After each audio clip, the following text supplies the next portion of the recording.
ಕರ್ನಾಟಕ ಮೂಲದ ವಿದ್ಯಾರ್ಥಿ ಅಮೆರಿಕಾದಲ್ಲಿ ಕಾಣೆಯಾಗಿದ್ದಾರೆ. 22 ವರ್ಷದ ಸಾಕಿತ್ ಶ್ರೀನಿವಾಸಯ್ಯ ಎಂಬ ವಿದ್ಯಾರ್ಥಿ ಫೆಬ್ರವರಿ 9ರಿಂದ ಕಣ್ಮರೆಯಾಗಿದ್ದು, ಸಾಕಿತ್ ಶ್ರೀನಿವಾಸಯ್ಯ ಕ್ಯಾಲಿಫೋರ್ನಿಯಾ ವಿಶ್ವವಿದ್ಯಾಲಯದಲ್ಲಿ ವ್ಯಾಸಂಗ ಮಾಡ್ತಾ ಇದ್ರು. ಅಸ್ಸಾಂನ ದಿಬ್ರುಗಢ್ನಲ್ಲಿ ಏರ್ ಶೋ ನಡೀತಾ ಇದೆ. ಮೋದಿ ಪ್ರಯಾಣಿಸ್ತಾ ಇದ್ದ C-130J ವಿಮಾನ ಮೊರನ್ನಲ್ಲಿರುವಂತಹ ಬೈಪಾಸ್ನಲ್ಲಿ ಏರ್ ಸ್ಟ್ರಿಪ್ ಮೇಲೆ ಇಳಿದಿದೆ. ಮೊರನ್ನಲ್ಲಿ 4.2 ಕಿಲೋಮೀಟರ್ ಉದ್ದದ ಮೊರನ್ ಏರ್ ಸ್ಟ್ರಿಪ್ ನಿರ್ಮಾಣ ಮಾಡಲಾಗಿದೆ. ಆಂಧ್ರ ಪ್ರದೇಶದಲ್ಲಿ ಸಂಭವಿಸಿದ ಭೀಕರ ರಸ್ತೆ ಅಪಘಾತದಲ್ಲಿ ಯಾದಗಿರಿಯ 3 ಮೃತಪಟ್ಟಿದ್ದಾರೆ. ಜಡಚರ್ಲಾ ಬಳಿ ತಡೆಗೋಡೆಗೆ ಕ್ರೂಸರ್ ವಾಹನ ಡಿಕ್ಕಿಯಾಗಿ ರಾಮರೆಡ್ಡಿ, ಮೇಘ, ಮಾದೇವಪ್ಪ ಎಂಬುವರು ಮೃತಪಟ್ಟಿದ್ದು, ಮೃತರು ಶ್ರೀಶೈಲ ಮಲ್ಲಿಕಾರ್ಜುನ ದೇವಾಲಯಕ್ಕೆ ತೆರಳುತ್ತಾ ಇದ್ದರು. ಫೆಬ್ರವರಿ 6ರಂದು ಧಾರವಾಡದಲ್ಲಿ ನಡೆದಿದ್ದ ಯುವಕನ ಆತ್ಮಹತ್ಯೆಗೆ ನಿಖರ ಕಾರಣ ಬಹಿರಂಗ ಆಗಿದೆ. ಓದಿನಲ್ಲಿ ಯಶಸ್ಸು ಸಾಧಿಸಿದ ಹಿನ್ನೆಲೆಯಲ್ಲಿ ವಿಕಾಸ್ ಆತ್ಮಹತ್ಯೆ ಮಾಡಿಕೊಂಡಿರುವುದು ಪೊಲೀಸರ ತನಿಖೆ ವೇಳೆ ಪತ್ತೆಯಾಗಿದೆ. ಬೆಂಗಳೂರಿನಲ್ಲಿ ಬ್ಯಾಂಕ್ ಮ್ಯಾನೇಜರ್ನಿಂದಲೇ ಚಿನ್ನಾಭರಣ ಕಳವು ಮಾಡಿರುವುದು ಬೆಳಕಿಗೆ ಬಂದಿದೆ. ಗಿರಿನಗರದ ಇಂಡಿಯನ್ ಬ್ಯಾಂಕ್ ಶಾಖೆಯ ಅಸಿಸ್ಟೆಂಟ್ ಮ್ಯಾನೇಜರ್ ಕಿರಣ್ 4 ಕೋಟಿ ರೂಪಾಯಿ ಮೌಲ್ಯದ ಚಿನ್ನ ಕಳ್ಳತನ ಮಾಡಿದ್ದಾನೆ. ದಕ್ಷಿಣ ಕನ್ನಡ ಜಿಲ್ಲೆಯ ಬೆಳ್ತಂಗಡಿಯಲ್ಲಿ ಅಗ್ನಿ ಅವಘಡ ಸಂಭವಿಸಿದ್ದು, ಹೇರಾಜೆ ಕಾಂಪ್ಲೆಕ್ಸ್ನಲ್ಲಿ ಹೀಲಿಯಂ ಗ್ಯಾಸ್ ಸೋರಿಕೆಯಿಂದಾಗಿ ಅಗ್ನಿ ಅವಘಡ ಆಗಿದೆ. ಕೆಎಫ್ ಕ್ರಿಯೇಟಿವ್ ಶಾಪ್ ಸುಟ್ಟು ಭಸ್ಮ ಆಗಿದೆ. ಚಿತ್ರದುರ್ಗ ತಾಲೂಕು ಕಚೇರಿ ಕಟ್ಟಡದಲ್ಲಿ ಬೆಂಕಿ ಅವಘಡ ಸಂಭವಿಸಿದ್ದು, ಶಾರ್ಟ್ ಸರ್ಕ್ಯೂಟ್ನಿಂದಾಗಿ ತಾಲೂಕು ಕಚೇರಿ ಆವರಣದಲ್ಲಿದ್ದ ಹಳೆ ಕಟ್ಟಡದಲ್ಲಿ ಬೆಂಕಿ ಉಂಟಾಗಿದೆ. ಅಗ್ನಿಶಾಮಕ ಸಿಬ್ಬಂದಿ ಬೆಂಕಿ ನಂದಿಸಿದ್ದಾರೆ.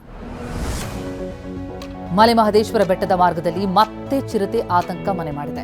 ತಾಳಬೆಟ್ಟದ 4ನೇ ತಿರುವಿನ ರಸ್ತೆಯಲ್ಲಿ ಚಿರತೆ ಪ್ರತ್ಯಕ್ಷ ಆಗಿದ್ದು, ವಾಹನಗಳು ಓಡಾಡ್ತಾ ಇದ್ರೂ ಓಡದೆ ಕುಳಿತಿರುವಂತಹ ಚಿರತೆಯ ದೃಶ್ಯ ಮೊಬೈಲ್ ಕ್ಯಾಮೆರಾದಲ್ಲಿ ಸೆರೆಯಾಗಿದೆ.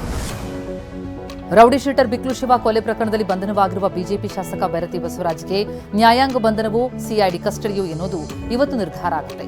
14 ದಿನಗಳ ಕಸ್ಟಡಿಗೆ ಪಡೆಯುವುದಕ್ಕೆ ಸಿಐಡಿ ಮನವಿ ಮಾಡಿದ್ದಾರೆ. ಬೆಂಗಳೂರಿನಲ್ಲಿ ತಂದೆ ತಾಯಿ ಕೊಂದ ಮಗನ ಸಹೋದರಿ ಕೋರ್ಟ್ ಮೊರೆ ಹೋಗಿದ್ದಾರೆ.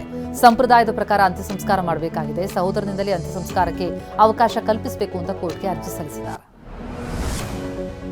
ಕಲಬುರಗಿಯಲ್ಲಿ ವ್ಯಕ್ತಿಯನ್ನ ಇರಿದು ಕೊಲೆ ಮಾಡಲಾಗಿದೆ. ಸೂಪರ್ ಮಾರ್ಕೆಟ್ ಪ್ರದೇಶದ ನರ್ತಕಿ ಬಾರ್ ಅಂಡ್ ರೆಸ್ಟೋರೆಂಟ್ ಬಳಿ ಶರಣಬಸಪ್ಪ ಗೌಳಿ ಎಂಬಾತನನ್ನ ಹತ್ಯೆ ಮಾಡಿದ್ದು, ಮೃತನ ಮೊಬೈಲ್ ಅಂಗಡಿಯಲ್ಲಿ ಆತ ಕೆಲಸ ಮಾಡುತ್ತಿದ್ದ.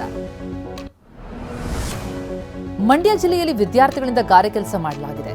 ನಾಗಮಂಗಲ ತಾಲೂಕಿನ ನಲಕುಂದಿ ಗ್ರಾಮದ ಶಾಲಾ ವಿದ್ಯಾರ್ಥಿಗಳನ್ನ ಗಾರೆ ಕೆಲಸಗಾರನಾಗಿ ದುಡಿಸಿಕೊಳ್ಳಲಾಗಿದೆ. ಈ ವೇಳೆ ಸ್ಥಳೀಯರು ಶಾಲಾ ಶಿಕ್ಷಕರನ್ನ ತರಾಟೆಗೆ ತೆಗೆದುಕೊಂಡರು.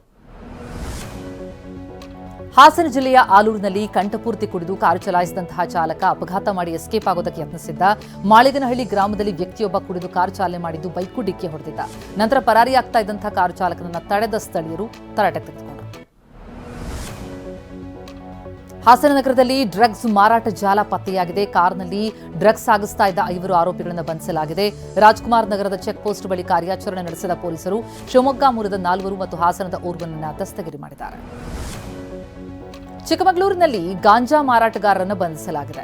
ನಗರದ ರೈಲ್ವೆ ನಿಲ್ದಾಣದ ಬಳಿ ಗಾಂಜಾ ಮಾರಾಟಕ್ಕೆ ಯತ್ನಿಸ್ತಾ ಇದ್ದಂತಹ ಬೆಂಗಳೂರು ಮೂಲದ ವಿಜಯ್ ಕುಮಾರ್ ಎಂಬಾತನನ್ನ ದಸ್ತಗಿರಿ ಮಾಡಲಾಗಿದೆ. ಮಂಗಳೂರಿನಲ್ಲಿ ಡ್ರಗ್ಸ್ ಮಾರೋದಕ್ಕೆ ಯತ್ನಿಸಿದ 3ರನ್ನ ದಸ್ತಗಿರಿ ಮಾಡಲಾಗಿದ್ದು, ಖಚಿತ ಮಾಹಿತಿಯ ಮೇರೆಗೆ ಕಾರ್ಯಾಚರಣೆ ನಡೆಸಿದ ಮಂಗಳೂರು ಸಿಸಿಬಿ ಪೊಲೀಸರು ತಲಪಾಡಿಯಲ್ಲಿ ಮಾದಕ ವಸ್ತು ಎಂಡಿಎಂಎ ಮಾರಾಟ ಮಾಡಲು ಯತ್ನಿಸ್ತಾ ಇದ್ದವರನ್ನ ಬಂಧಿಸಿದ್ದಾರೆ. ನಿನ್ನೆ ನಿಧನರಾದ ಖ್ಯಾತ ನಿರ್ದೇಶಕ ಜೋ ಸೈಮನ್ ಅಂತ್ಯಕ್ರಿಯೆ ಇವತ್ತು ನೆರವೇರುತ್ತೆ. ರವೀಂದ್ರ ಕಲಾಕ್ಷೇತ್ರ ಆವರಣದಲ್ಲಿ ಮಧ್ಯಾಹ್ನ 1 ಗಂಟೆವರೆಗೂ ಅಂತಿಮ ದರ್ಶನಕ್ಕೆ ವ್ಯವಸ್ಥೆ ಮಾಡಲಾಗಿದ್ದು, ನಂತರ ಉತ್ತರಹಳ್ಳಿಯಲ್ಲಿರುವಂತೆ ಅಂತ್ಯ ಸಂಸ್ಕಾರವನ್ನ ನೆರವೇರಿಸಲಾಗ್ತಾ ಇದೆ. ಮಂಡ್ಯದಲ್ಲಿ ಕಳಪೆ ಡಾಂಬರೀಕರಣದ ಬಗ್ಗೆ ಟಿವಿ ವರದಿ ಪ್ರಸಾರ ಆಗ್ತಾ ಇದ್ದಂತೆ ಅಧಿಕಾರಿಗಳು ಎಚ್ಚೆತ್ತುಕೊಂಡರು. ಗುಂಡಿ ಬಿದ್ದ ಮಂಡ್ಯದಿಂದ ಪಾಂಡವಪುರ ಸಂಪರ್ಕ ಕಲ್ಪಿಸುವಂತಹ ರಸ್ತೆಗೆ ಮತ್ತೆ ಡಾಂಬರ್ ಹಾಕಿದ್ದಾರೆ. ಪ್ರೇಮಿಗಳ ದಿನಾಚರಣೆ ಹಿನ್ನೆಲೆಯಲ್ಲಿ ನಂದಿ ಬೆಟ್ಟಕ್ಕೆ ಪ್ರವೇಶ ನಿರ್ಬಂಧಿಸಲಾಗಿದೆ. ಸಂಜೆ 6 ಗಂಟೆವರೆಗೂ ಕೂಡ ನಂದಿ ಬೆಟ್ಟಕ್ಕೆ ಪ್ರವೇಶ ಇಲ್ಲ. ಈ ವಿಚಾರ ತಿಳಿದು ಬಂದಂತಹ ಪ್ರವಾಸಿಗರು ನಿರಾಸೆಗೊಳಗಾಗಿದ್ದಾರೆ. ಖಲಿಸ್ತಾನ್ ಉಗ್ರ ಪನೌನ್ ಹತ್ಯೆ ಸಂಚು ಪ್ರಕರಣದಲ್ಲಿ ಭಾರತೀಯ ಪ್ರಜೆ ತಪ್ಪಿತಸ್ಥ ಅಂತ ಅಮೆರಿಕ ಕೋರ್ಟ್ ತೀರ್ಪು ಕೊಟ್ಟಿದೆ. ಆರೋಪಿ ನಿಖಿಲ್ ಗುಪ್ತಾ ತಪ್ಪಿತಸ್ಥ ಅಂತ ಮ್ಯಾನ್ಹ್ಯಾಟನ್ ಫೆಡರಲ್ ಕೋರ್ಟ್ ಹೇಳಿದೆ. ನಾಳೆ T20 ವಿಶ್ವಕಪ್ ಟೂರ್ನಿಯಲ್ಲಿ ಭಾರತ ಪಾಕಿಸ್ತಾನ ನಡುವೆ ಹೈವೋಲ್ಟೇಜ್ ಪಂದ್ಯ ನಡೆಯಲಿದೆ. ಕೊಲಂಬೋದ ಪ್ರೇಮದಾಸ ಕ್ರೀಡಾಂಗಣದಲ್ಲಿ ನಡೆಯಲಿರುವಂತಹ ಪಂದ್ಯಕ್ಕೆ ಈಗ ಮಳೆಯ ಭೀತಿ ಎದುರಾಗಿದೆ.